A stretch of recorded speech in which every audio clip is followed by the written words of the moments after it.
hope to motivate you to either try checklists out in your live event production work and or read the book, The Checklist Manifesto. So I recently finished reading this book. It was on my reading list for a while. It's so good. It's really interesting. So I want to try to relay to you one of the initial stories he talks about for why checklists, why we might need checklists. And a big reason for checklists is complexity. And I think this has a lot of similarities with other professions and other industries, including live event production, live sound, pro audio. So what the author talks about in this book is how years ago, I think he said like in the 1940s, I'm sorry, I'm not going to remember all the details, but basically in the past, there weren't all these specialties in medicine. There was basically a doctor, and you would go to see the doctor, and he had a few simple tools, things that he could help you with, and that was kind of it. And then at some point, maybe there was a surgeon, and they did all the general surgery, and that was kind of it. And now in medicine, we have all these super fine-grained specialties. And that's part of the reason why medicine is so complex and why it's so expensive. And so he talks about why this complexity also creates more opportunity for errors, right? And mistakes, and the need to kind of figure out some way for us to all work together and, keep the ship afloat.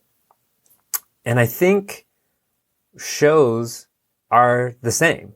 I didn't look up any history of this, but it makes sense that, in the past, live event production is a pretty young industry. Pro audio is a pretty young industry.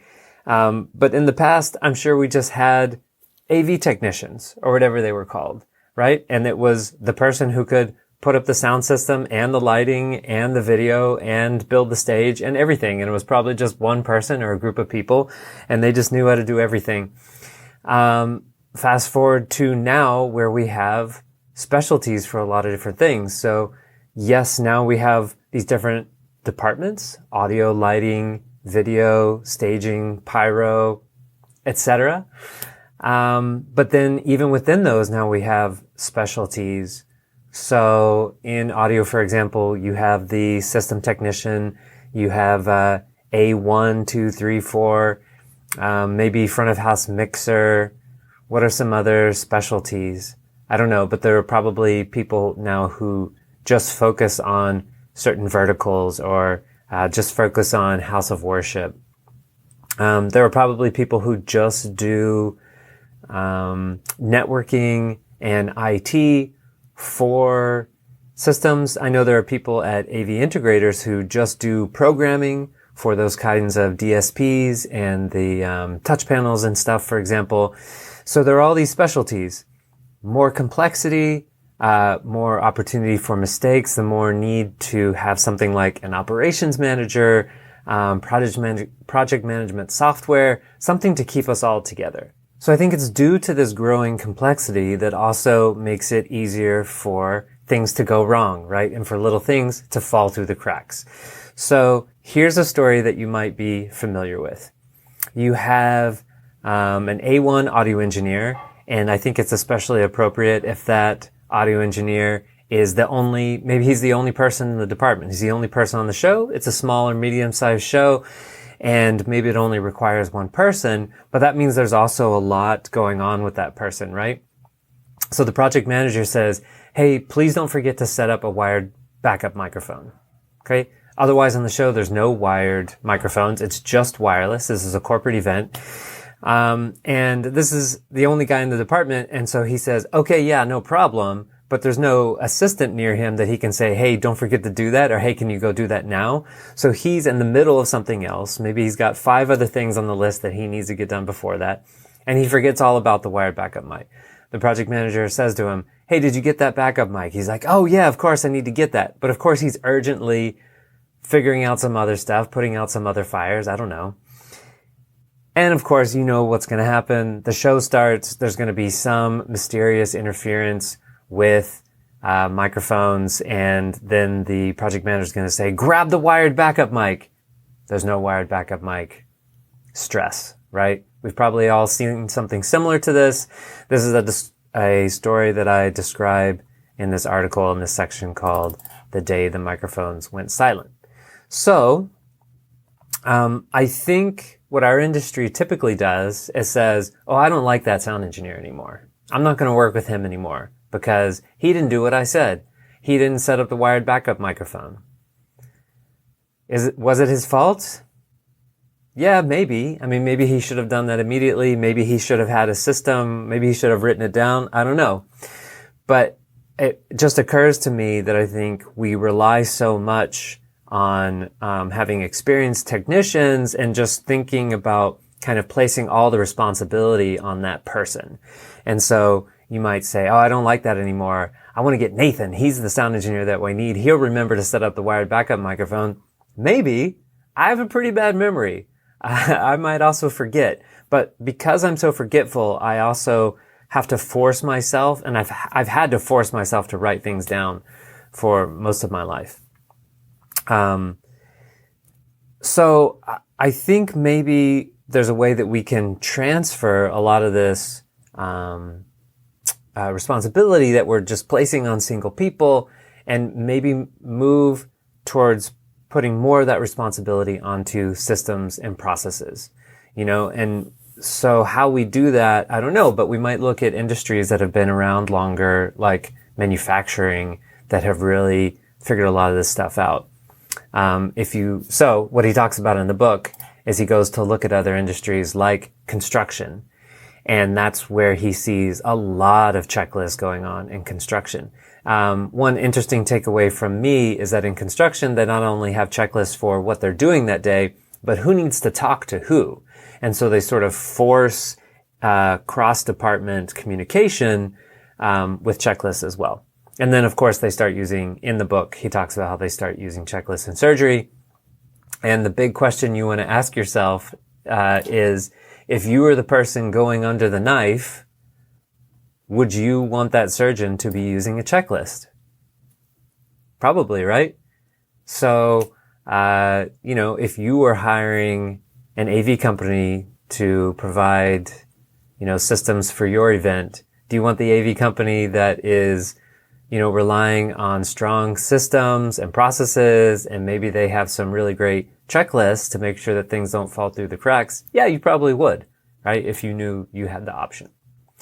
So just some things to think about. If you want to get this book, just reminding you that there are libraries, and there's this app called Libby where you can get ebooks and audiobooks from libraries. So I'm sure this is in the library. I'm sure you can get it for free. Okay, so that's why you might be interested in checklists and why you might want to include it. So I'm reading this book, and of course I get this amazing idea. I'm going to create this public repository of checklists. I'm going to put all of my checklists in there, and I'm going to ask all of you to contribute to it. And then we'll have this amazing collaborative system of checklists that we can use for our industry. And we'll have, like this standard. I realized later, once I kind of came off of the cocaine brain of excitement, that this wasn't super practical, mainly because I don't use checklists in GitHub, which is what we're looking at right now. I use checklists in another app called Workflowy, and you probably use checklists in, another app, and everybody's using them in different places. So it didn't really make sense for me to try to maintain checklists in a public way here and keep them in Workflowy where I actually use them. So I'm going to talk to you about this, but I also want you to know that this is not really something I'm going to maintain anymore. But it is here. I mean, I'm going to maintain it if you want to make updates, as I'm going to describe in a few minutes. I'm not going to ignore it, but I'm not going to keep putting my own checklists in here. I'm not going to add hundreds of checklists as I thought I would. I thought I would put checklists for my entire life in here. So I'm still really excited about checklists. I'm just putting them closer to where I actually use them in a different app. But I want to walk you through this because you could either contribute here or you could just copy ideas from here. So this is GitHub. GitHub is very familiar to people who have done any software development. and it is a service for version control. Version control is happening all the time in other pieces of software that you use, like Google Docs. You might just not be aware of it. But maybe you've seen something like in a Word doc or a Google Doc, you can look at history, right? Maybe it's even called version history. And GitHub and Git in general is just a way to sort of codify that so that every time I make a change to a document, that's tracked somehow. That's it. So you can see here it says 12 commits. I've made, basically, I've committed 12 changes to this document, and we can go back at any point in history and see those changes and see why I made them. And we can even go back in time and change, revert the document basically to any point in history. Okay. So that's kind of just a general overview of GitHub. And you might want to sign up for it because it's basically just a free place to put stuff. A repository is just a place to put stuff. And so if you need, some more online storage, you can just get a free account at GitHub and throw some files in there. But if you learn how to use it, it's also a place where you can track changes to something. I don't know why you would want to use it. I never got into it before I got into software development, because typically if you want to track changes in like a document, you would just use something a little bit more user-friendly, graphical user interface style, like a Google Doc, right? And probably what most of you will want to do with these checklists that I'm offering here is just to copy and paste them into a Google Doc. And you can totally do that. And we're going to look at those checklists in a second. I just want to show you this page here because it has step-by-step instructions for how you can contribute here to this list. So for example, maybe you find that I've made a typo in one of these lists, and I probably did. Or maybe you just want to add some more context, or maybe you just want to add an item that you think I obviously forgot, which I hope you will. And so I'm not going to go through these now, but you can read through these. It's pretty easy. You just need to click the right buttons and you need to learn a couple of pieces of terminology here. And it looks like there's a lot of steps, but I just wanted to make it really clear for people who have never used Git or GitHub before. So that's why this looks very detailed. You can also create your own checklists. You can also just copy these and start your own repo and just use them for whatever you want. So I tried to include a lot of instructions here. Okay, that's the README file. So in this folder called checklists is where it all starts. And here I have some for software development and maybe some of my own business decisions here. But what you'll probably be most interested in is this section on live events, and then I have a folder for audio. And what I've tried to do here is kind of split things out and make them a little bit more fine control here. So here you might just start with base audio, and then if you have RF mics, for example, you might add something from that. If you are broadcasting the show, you might add something from that. So let's take a look at the base here. And what you'll see is that these are all focused on outcomes, right? So the checklist is not telling you how to do your job, and it is not complete in, like, it has every step you need to put up a show. A checklist includes the dumb, critical stuff that you really don't want to fall through the cracks, right? And it should be really short, like 5 to 9 items is kind of the max because of working memory. And even the way you write it should be really clear and short, right?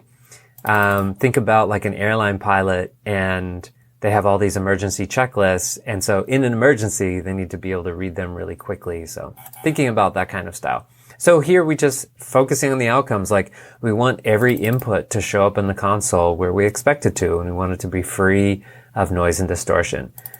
Same thing with the outputs. They should all show up where they're expected to. These seem super basic, but for me, they're on here because sometimes I'm just moving along, and I'm like, yeah, okay, I hooked this up, I hooked this up, I hooked this up. Yeah, no problem. But maybe I didn't actually go through and check and listen to channel 3 in the console. And it's happened to me that, for example, I listen to one RF mic and I hear it through the sound system, but I didn't listen to all of them. So maybe RF mic 7 I didn't actually listen to.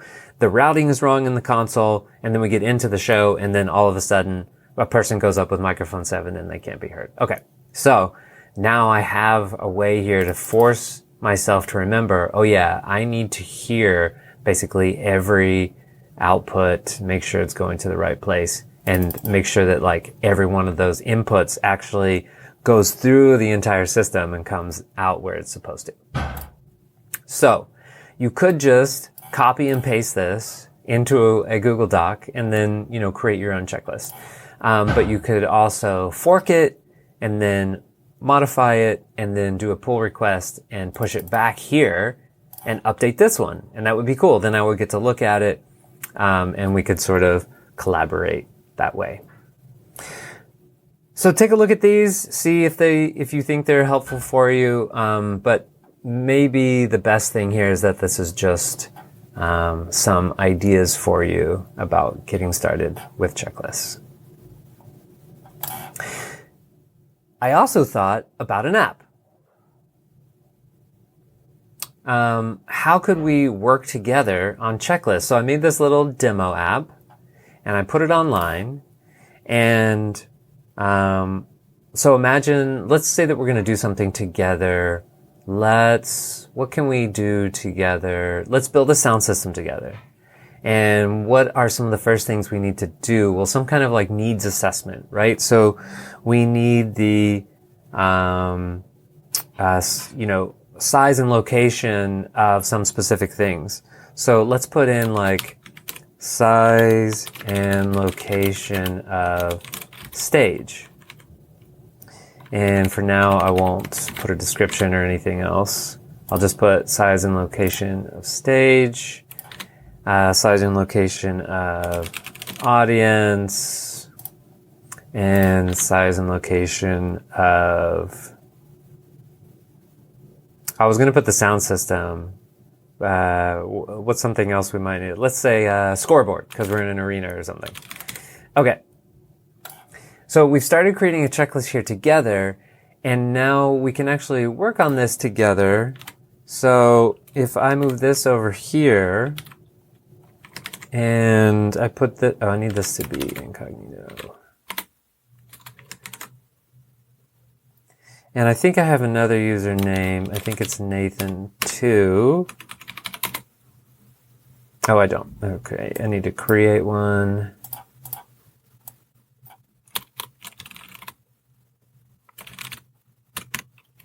And just create a fake email address there. Okay.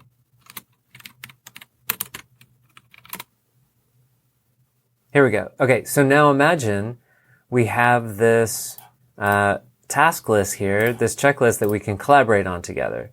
And so maybe you're working over here, and so you may add an item, then I'm working over here, and I say, okay, I got this item done, and then it changes over here as well. So I say, hey, I finished that one. You say, okay, I finished this one, and now I can see you did that. Maybe you open this one up and you start editing the description, and then I open it up and I can see that you're editing it as well. And so I'm locked out. I can't edit that. Oh, maybe I can. Either way, you can see that we can collaborate on this together. And so I can see what stuff you've gotten done. You can see what stuff I've gotten done.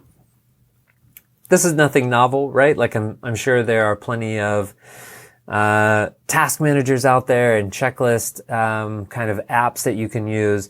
But I wanted to create a demo like this more for the idea of how we can sort of capture the learning from a show, right? And improve that learning loop.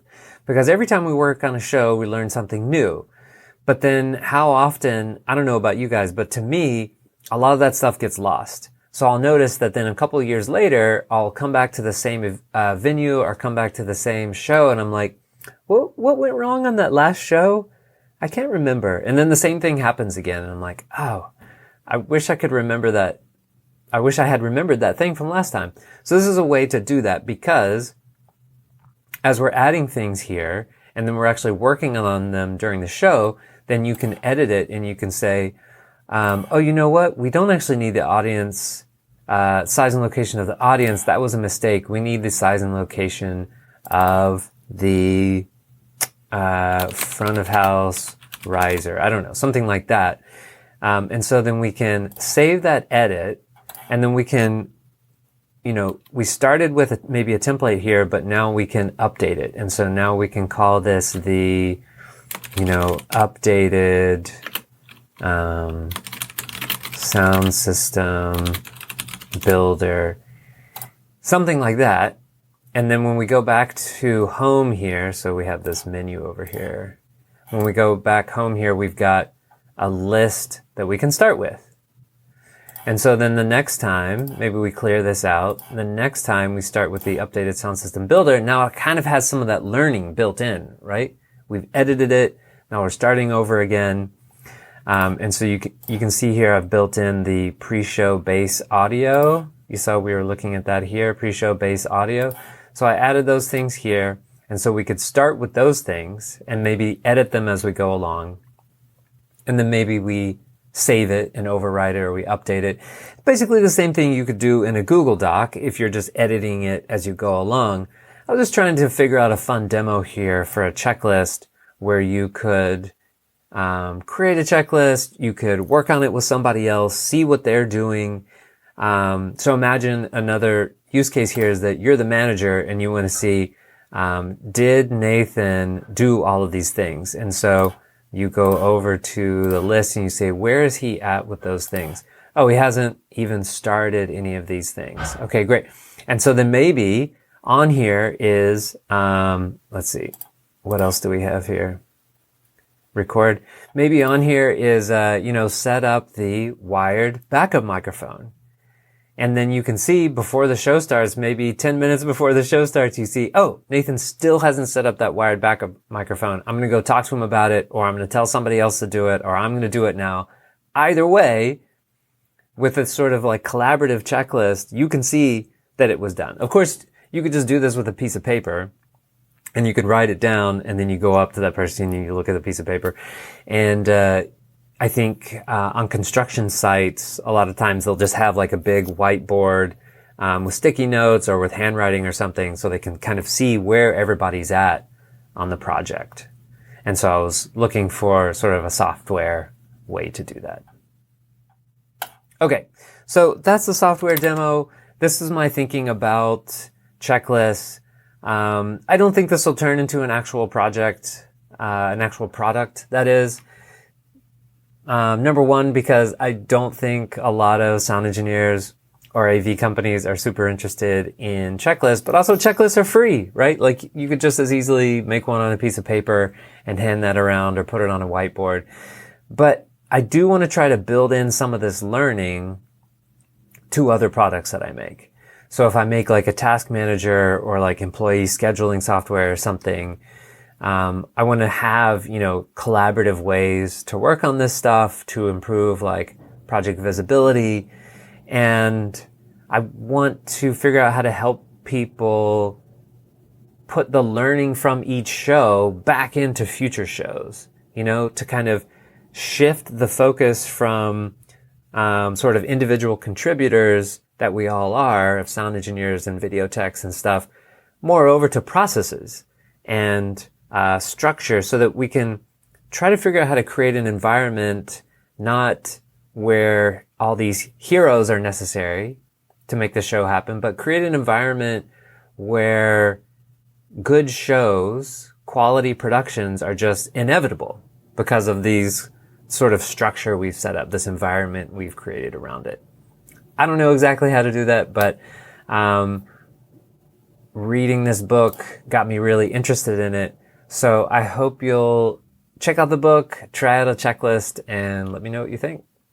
Thanks.